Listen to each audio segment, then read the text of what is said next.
Good day, welcome back to Portland Meadows Racing Live. Track handicapper Matt Jukic joining you once again. It's pick 4 time, 14% pick 4 this Sunday, August 19th card. Races 6 through 9 on this Sunday afternoon program. I'm not going to be able to include our best bet of the day, the 4th race, Wando's Honor. We do have some other ones here. We're going to go 2 by 2 by 3 by 2 in this late pick 4 sequence. Again, 14% takeout, putting more money back in those bettors' pockets. Two horses here. We're going to start off in race 6. That's the 5, Lady Schnapps, in the 6, Mariah's Jukebox. Pretty evenly matched, I think, between those two. If you had to pick one, maybe over the 5, Lady Schnapps. This is a non-4 or non-winners of the year. You've got to love the fact that Lady Schnapps does have 7 wins on her resume so far. A couple at the distance, has been very good so far this season. Just been a touch win shy. A couple runner-up efforts in her last two. Doesn't get the red hot and Sanguinetti in the irons. Wouldn't be surprised to see this one break through and get that first win this season at this devalued level. 6, Mariah's Jukebox, first time down here at Portland Meadows. 6 tries this year, just a couple third-place finishes. Does have a win at the distance here, though. Was pretty good last season. Is going to cut back from a number of mile tries. Probably will give a little bit of a fitness edge in the lane.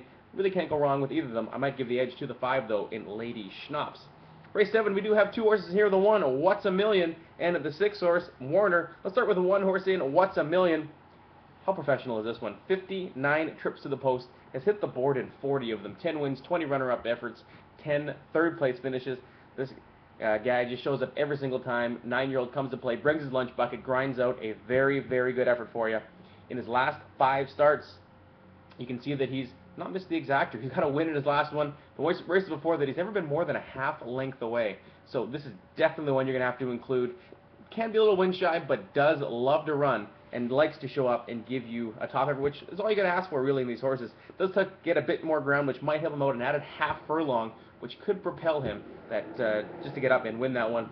If everybody leaves the 6 horse here, a Warner alone, it could be another top effort. Really hasn't made a mistake so far. Love the way he's been handled. Had that good runner-up effort in his debut, beat less than a length, came back right at a similar level, didn't get crazy, didn't throw any maiden allowances, just took him back for a price, $5,000. Now with that next step, we'll see if the improvement can continue out of the Jim Ferguson barn. Of course, Mark Anderson does ride for his top stable.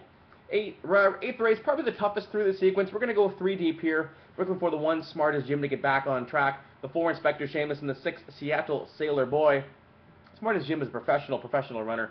6-time winner in his career. Just kind of fallen on some hard times lately. It's good to see that he's been able to string a couple of races together. There's been a lot of breaks lately in his running lines. It's good to see him back on track. We're going to try the blinkers on him. Maybe just a hunch play in here, but I think he's better than what he's been showing. Maybe he can show it in here. The 4, Inspector Seamus, loves the distance.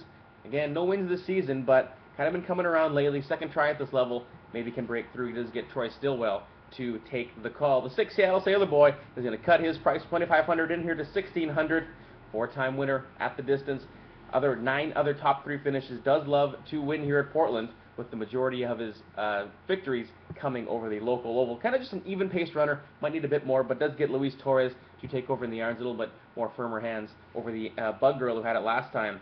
Into the last race, the 9th of this 14% pick 4 sequence. We're going all the way to the outside. Horses 7 and 8. Game Event and Cautious Affair. Game Event is bound to win here eventually. It's a matter of when, and if you don't have them, you're going to scratch your head and say, why didn't I have it? It makes total sense. You can see those tries down in California.